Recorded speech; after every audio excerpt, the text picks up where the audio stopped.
শিয়ারশোল রাজবাড়ি কালী পুজো রানীগঞ্জের অন্যতম পুরনো এবং বিখ্যাত পুজো।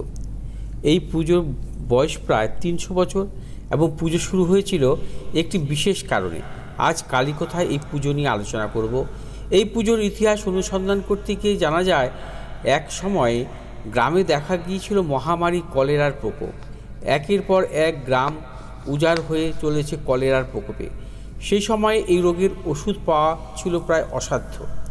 সেই সময়কালে গ্রামকে রক্ষা করার লক্ষ্যে গ্রামের প্রবীণ সদস্যরা চিন্তা করলেন, গ্রামে দেবীর আরাধনার মাধ্যমে গ্রাম্য দেবীর পুজোর আয়োজন করবেন তারা। সেই মতোই তৎকালীন সময়ে গ্রামের পুরোহিত এবং মাতৃসাধক অনন্তলাল ভট্টাচার্যকে মা রক্ষাকালীর পুজোর জন্য আবেদন জানান সকলে। সব দিক থেকে বিচার করে ভট্টাচার্য মশাই দিনক্ষণ তিথি নক্ষত্র ধরে বৈশাখ মাসের এক অমাবস্যা তিথিতে শাক্ত মতে মা রক্ষাকালীর পুজোর আয়োজন করলেন। পরে মা কালী স্বপ্নাদেশে নির্দেশ দেন যে তার মন্দির যেন কখনোই আবৃত না থাকে, অর্থাৎ খোলা আকাশের নিচে যেন তার পুজো করা হয়। সেই মতো গ্রামের শেষ প্রান্তে তেঁতুল গাছের নিচেই পূজিত হন মা রক্ষাকালী।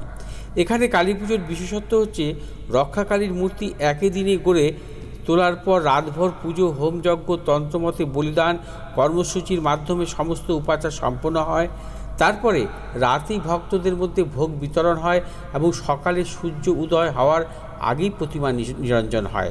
শোনা যায়, এই রক্ষাকালী শুধু মহামারী থেকে গ্রামবাসীদের বাঁচিয়েছে তা নয়, তার পুজো যেদিন থেকে শুরু হয়েছে সেদিন থেকে এলাকার মানুষের জীবনযাত্রা উন্নত হয়েছে, ফসল বেশি ফলেছে, সুখ সমৃদ্ধি শান্তি বৃদ্ধি পেয়েছে।